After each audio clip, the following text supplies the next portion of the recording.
अश्विनी, अ, हाल में ही आपने देखा, कल कल की रात की बात है, यूएस ने वेनेजुएला पे अटैक कर दिया।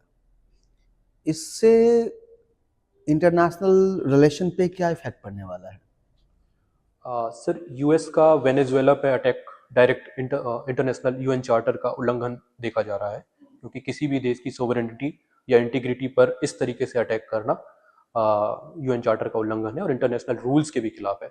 इंटरनेशनल रिलेशन पर इसका एक निगेटिव प्रभाव पड़ सकता है, क्योंकि इस तरीके से अगर ग्लोबल पावर जो है, ग्लोबल पावर लीडरशिप पर जो कंट्रीज बैठी हैं, अगर वो करेंगे तो ये एक एग्जाम्पल सेट करता है।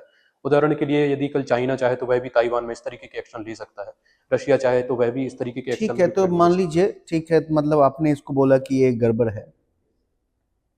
आप यूएस के सिटीजन हैं, और क्या आप ट्रम्प को वोट देंगे? है। सर, ट्रम्प की नीति काफ़ी फ्रेजाइल मुझे नज़र आ रही है, और अपने पैमाने पर भी वो खरे नहीं उतर रहे हैं। जिस तरीके के उन्होंने प्रॉमिस किए थे कि इनकम बढ़ जाएगी, टैक्स कट कर देंगे, और इस तरीके की पॉलिसी मुझे लगता है कि उनका एक ध्यान भटकाने का माध्यम है। तो आप जबकि ट्रम्प को वोट नहीं नहीं देंगे? सर, मैं वोट नहीं दूंगा। ठीक है। अभी गांव की बात हो रही थी, मुझे 3 सोशियोलॉजिस्ट का नाम बताइए जिन्होंने गांव की स्टडी की है, और तीनों सोशियोलॉजिस्ट ने गांव को किस तरह से अलग अलग रूप से स्टडी करी है। सर, गांव की स्टडी मुख्य रूप से एम.एन. श्रीनिवास ने की है, जिन्होंने डोमिनेंट कास्ट और संस्कृताइजेशन जैसे कॉन्सेप्ट दिए, और उस पर उन्होंने स्टडी भी की है कि किस तरीके से समाज चेंज हो रहा है। दूसरा सर A.R. देसाई हैं, जिन्होंने मार्क्सिस्ट पर्सपेक्टिव से गांव को देखा है, कि किस तरीके से कास्ट एक क्लास का एंगल है और लैंड ओनरशिप से पूरे गांव की सामाजिक व्यवस्था तय होती है। और तीसरे हैं S.C. दुबे, जिन्होंने गांव को एडमिनिस्ट्रेटिव पर्सपेक्टिव से देखा है कि गांव की स्थिति को एडमिनिस्ट्रेटिवली कैसे हैंडल किया जा सकता है। अंबेडकर किस तरह से गांव को देखते हैं? Sir, B.R. अम्बेडकर का पर्सपेक्टिव गांव को लेकर के उतना सकारात्मक नहीं रहा है। उन्होंने गांव को एक डीप रिडन कास्ट सिस्टम के रूप में देखा है, और उनका मत यह था कि यदि प्रोग्रेसिव कंट्री की ओर जाना है तो हमें शहरों जैसा विकास और कास्ट से ऊपर उठ के बात करनी पड़ेगी। गांधी कैसे गांव को देखते हैं? सर, गांधी जी गांव को ग्राम स्वराज्य के रूप में देखते थे। उनका मानना था यदि देश को यदि डेवलप करना है तो उसकी शुरुआत गांव से होनी चाहिए, विलेज इंडस्ट्रीज या फिर डिसेंट्रलाइजेशन के तरीके से होनी चाहिए। सर, अच्छा, गांधी के पर्सपेक्टिव और किसी फंक्शनलिस्ट सोशियोलॉजिस्ट के पर्सपेक्टिव में कुछ अंतर है या नहीं, दोनों के?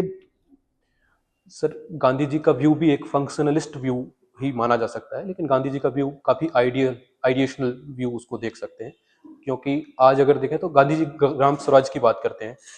उनका मानना था कि यदि गांव में ही डेवलपमेंट हो, गांव और स्टेट की कोई भूमिका ना हो, गांव अपने से ही बढ़ करके आगे प्रयास करें, तो उनका मानना यह था। तो यह भी फंक्शनलिस्ट के व्यू में आ सकता है। अच्छा, डिमारू स्टेट क्या है? डिमारू स्टेट सर। डिमारू स्टेट। डिमारू स्टेट सर, सॉरी सर, डिमारू के बारे में मुझे ठीक है। जरा आप बताएंगे कि यूनाइटेड नेशंस का फ्यूचर क्या है?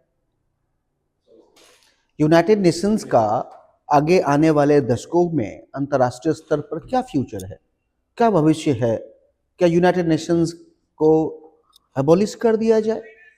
सर, यूएन की अगर अभी हाल ही के पिछले 3 दशक की बात की जाए तो यूएन उतना प्रभावी नजर नहीं आता है।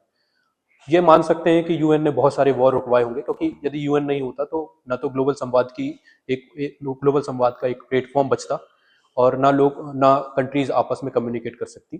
तो यदि पीस की स्थिति है तो इसका मतलब ये नहीं कि यूनाइटेड नेशन की भूमिका नहीं रही है। वह एक हमें प्लेटफॉर्म देता है। आने वाले समय में बात करें तो बहुत सारे ऐसे विकल्प सामने आ रहे हैं, जैसे G20 हो, क्वाड हो, SCA हो, SCO हो या ब्रिक्स हो, जिन्होंने यूएन का जो वैक्यूम है उसको फिल करने का कोशिश किया है।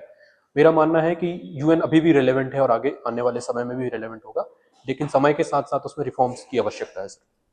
ठीक है।